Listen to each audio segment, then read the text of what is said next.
Quels sont les comics qu'il ne fallait pas rater en juin 2022 chez Panini Comics? Eh bien, nous allons le voir dans cette vidéo, c'est le but, c'est le titre de la vidéo et c'est évidemment le moment de faire des choix, le moment de vous guider, le moment de vous aider à faire le tri dans la cascade et l'océan de sorties de comics qui sont sortis tous là en ce mois de juin, voilà, tout simplement. Alors, beaucoup de sorties. Alors, l'avantage, c'est qu'on n'a pas d'omnibus à vous montrer, puisque les omnibus ne sortent pas.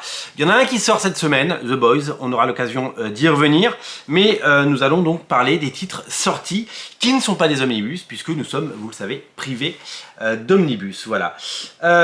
Qu'est-ce que je peux vous dire d'intéressant? L'idée est de vous aider, évidemment, à choisir les meilleurs titres, à faire le tri, et de vous proposer une sélection, tout simplement, une sélection évidemment subjective. Peut-être qu'il y a d'autres titres qui vous auront intéressé, mais moi, mon rôle est de vous montrer les titres qui, pour moi, sont essentiels et incontournables en ce mois de juin chez Panini. Alors, on commence évidemment avec la collection épique, hein, c'est le succès du mois, c'est la nouvelle collection qui est auréolée de succès.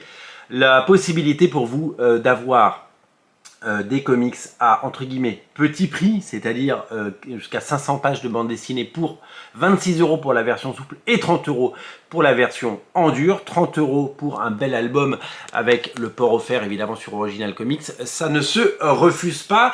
Alors on l'a dit, hein, c'est la version en dur qui cartonne, hein, on en vend 5 fois plus que de la version souple, c'est assez dingue quand on y pense, puisque on avait cru comprendre qu'il y avait une demande pour des versions souples, et ben non, c'est les versions en dur qui cartonnent. De réédition soit des épisodes d'origine avec les premiers épisodes de Spider-Man et Amazing Fantasy numéro 15 par Stan Lee et Steve Ditko, ou une période plus avancée, 10 ans plus tard, par des dessinateurs comme John Romita Senior par exemple, ou comment s'appelle-t-il, Jill Kane, voilà, j'ai cherché son nom, voilà, une grande époque pour Spider-Man, des épisodes cultissimes, ça marche très fort et c'est tant mieux. Au rayon, alors toujours Spider-Man, on va parler de Spider-Man puisque le Deluxe Spider-Man c'est toujours un événement avec des épisodes inédits en album par Dan Slott, Giuseppe Camuncoli, Humberto Ramos et plein d'autres. Ça s'appelle Fin du Monde au pluriel et c'est disponible, ça reprend les épisodes de la série principale Amazing Spider-Man 682 à 691.